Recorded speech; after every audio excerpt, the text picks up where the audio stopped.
Hello అండి. నా పేరు డాక్టర్ కారెడ్డి శ్రీధర్ అండి. నేను general laparoscopic surgeon and stapler circumcision స్పెషలిస్ట్ని. నేను treatment range hospital KPHB road number 4 Kukatpally Hyderabad available ఉంటాను.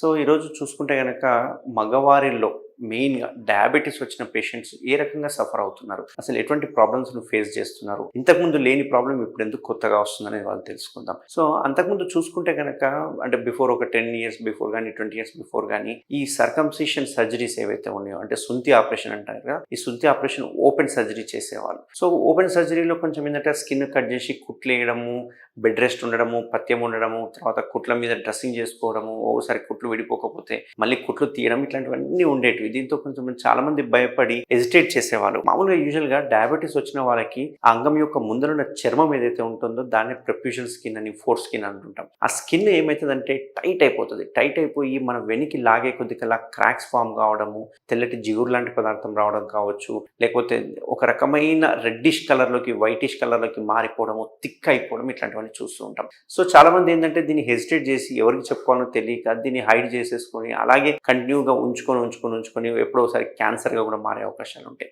బట్ ఇప్పుడున్న జనరేషన్ స్టేప్లర్స్ ఏవైతే వచ్చినాయో, కొత్త మెథడ్స్ ఏవైతే వచ్చినాయో, ఇప్పుడు ఓపెన్ టెక్నిక్ అనేది లేదు. ఇప్పుడు మనం కంప్లీట్ స్టేప్లర్ టెక్నాలజీ అనేది వాడుతున్నాం. ఎస్పెషల్లీ ట్రీట్మెంట్ రేంజ్ హాస్పిటల్లో 3 రకాల స్టేప్లర్స్ అవైలబుల్ ఉన్నాయి. ఇంకే సెంటర్లో కానీ ఇండియాలో ఇంకెక్కడ కానీ అవైలబుల్ లేని gold and black staplers only treatment range హాస్పిటల్లో మాత్రమే అవైలబుల్గా ఉన్నాయి. సో ఈ డయాబెటీస్లో ఏమవుతుందంటే ఈ అంగం యొక్క ముందరున్న చర్మం ఏదైతే ఉందో ఆ చర్మము ఈ రకంగా ఉంటుంది కదా, పైన చర్మము కింద చర్మం ఏమో అటాచ్ అయ్యి ఈ రకంగా ఉంటుంది. సో యూరిన్ పోస్తున్నప్పుడల్లా యూరిన్లో ఉన్న షుగర్స్ అన్ని అటాచ్ అయిపోయి దీనివల్ల ఈ చర్మం అనేది థిక్గా అయిపోతుంది అన్నట్టు, మందంగా తయారైపోతుంది. ఇట్లా మందంగా తయారు కావడం వల్ల ఇంతకుముందు లూజ్గా ఉండేది వాళ్ళకి. ఇంతకుముందు పేషెంట్స్ని అడిగితే కనుక మాకు 1 year 2 years అంటే బిఫోర్ డయాబెటీస్ షుగర్ వచ్చినప్పుడు ఈజీగా స్కిన్ మూవ్ అయ్యేది, అసలు ఎటువంటి ప్రాబ్లం రాలేదు. బట్ సడన్గా డయాబెటీస్ అటాక్ కాగానే ఇట్లా ఈ రకంగా మారిపోయింది అని చెప్తూ ఉంటారు. అంతేకాకుండా నా దగ్గరకు వచ్చే 100 పేషెంట్స్లో 90 పేషెంట్స్ డయాబెటిక్ పేషెంట్సే ఉంటారు. డయాబెటిక్ పేషెంట్స్ వాళ్ళకి డయాబెటీస్ ఉందని తెలియదు, షుగర్ ఉందని తెలియదు. ఈ రకంగా స్కిన్ ఈ రకంగా మారిన తర్వాత నా వీడియో చూసిన వల్ల కావచ్చు, లేకుంటే మిగతా డాక్టర్స్ చెప్పడం వల్ల కావచ్చు, వాళ్ళు అప్పుడు డయాబెటీస్ టెస్ట్ చేయించుకుంటారు. చూస్తే అప్పుడు డయాబెటీస్ ఉంటుంది. సో డయాబెటీస్ వచ్చిన మగవారిలో చూసుకుంటే కనుక ఫస్ట్ సిమ్టమ్ ఏముంటుంది అంటే ఈ అంగం యొక్క ముందున్న చర్మము థిక్ అయిపోతుంది అన్నట్టు. ఎందుకంటే కంటిన్యూస్గా షుగర్స్ రిలీజ్ కావడం వల్ల యూరిన్లో ఆ షుగర్స్ అన్ని ఇక్కడ అటాచ్ అయిపోయి మొత్తం టైట్ అయిపోతుంది. సో ముందు వెడల్పున్న స్కిన్ కాస్త క్రాక్స్ రావడం వల్ల స్లోగా చర్మం అనేది దగ్గరికి అయిపోయి మూసుకుపోతూ ఉంటుంది. వాళ్ళకి వెనక్కి రాదు, వెనక్కి చేస్తే క్రాక్స్ ఫామ్ అయిపోతూ ఉంటాయి. అంతేకాకుండా వీళ్ళకి ఎరెక్టల్ డిస్ఫంక్షన్ కూడా ఉంటుంది. ఓసారి మీరు కనుక కరెక్ట్గా గమనిస్తే కనుక అంతకుముందు బెటర్గా పర్ఫార్మెన్స్ చేసేవాళ్ళు, కానీ ఇప్పుడు డయాబెటీస్ వచ్చిన తర్వాత లిబిడో అంటే సెక్షువల్ డిజైర్ అనేది తగ్గుతుంది. ప్లస్ ఆ స్కిన్ థిక్ అయిపోయి మందంగా తయారైపోయి ఆ పెయిన్ ఉండడం వల్ల బ్రెయిన్లో అనుకోకుండానే వాళ్ళకి తెలియకుండానే ఎరెక్టల్ డిస్ఫంక్షన్లోకి వెళ్ళిపోతూ ఉంటారు. ఆ పెయిన్ వచ్చే వరకు వాళ్ళకి ఎరెక్షన్ తగ్గిపోతూ ఉంటుంది. ఇవన్నీ ప్రాబ్లమ్స్ వస్తూ ఉంటాయి. సో మనం ఇప్పుడు థిక్ అయిపోయిన స్కిన్ ఏదైతే ఉందో మనకు మందులతో తగ్గదు. ఇది సెల్ఫ్ లిమిటింగ్ డిజీజ్.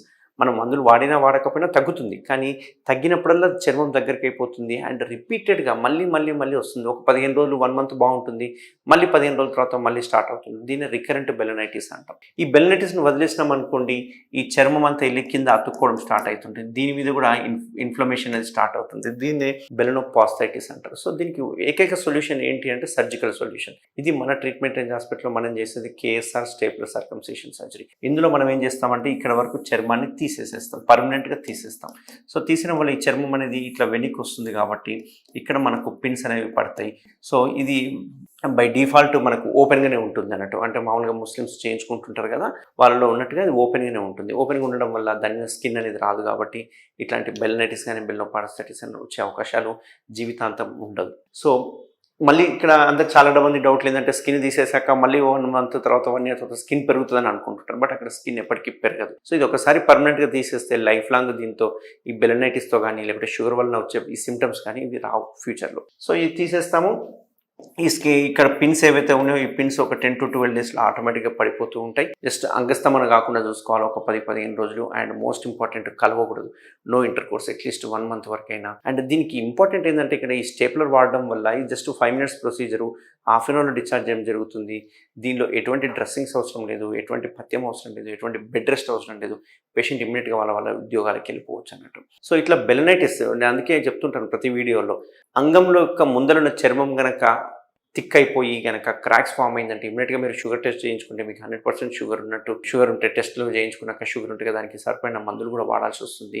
అండ్ ఈ షుగర్ ఎప్పుడైతే అటాక్ అయ్యిందో ఫస్ట్ మీ మైండ్లోకి రావాల్సింది సర్కంసిషన్ సర్జరీ. ఎందుకు అంటే అది మళ్ళీ బెల్నెటిక్స్కి లోనైపోయి అతుక్కోవడం జరుగుతుంది కాబట్టి ఇమీడియట్గా మనం చర్మం తీయించేసుకుంటే కనుక ఎటువంటి క్యాన్సర్స్ కూడా రాకుండా మనం అరికట్టవచ్చు. సో ఎవరికైనా బెల్నైటిస్ కానీ, బెల్నోపాస్థైటిస్ కానీ, లేకుంటే అంగం యొక్క ముందరున్న చర్మం ఇష్యూస్ కానీ, లేకుంటే ఎరెక్టల్ డిస్ఫంక్షన్స్ కానీ ఏదైనా ఉంటే కనుక తప్పకుండా నన్ను కన్సల్ట్ అవ్వండి. నేను ట్రీట్మెంట్ రేంజ్ హాస్పిటల్ అవైలబుల్ ఉంటాను. Thank you very much.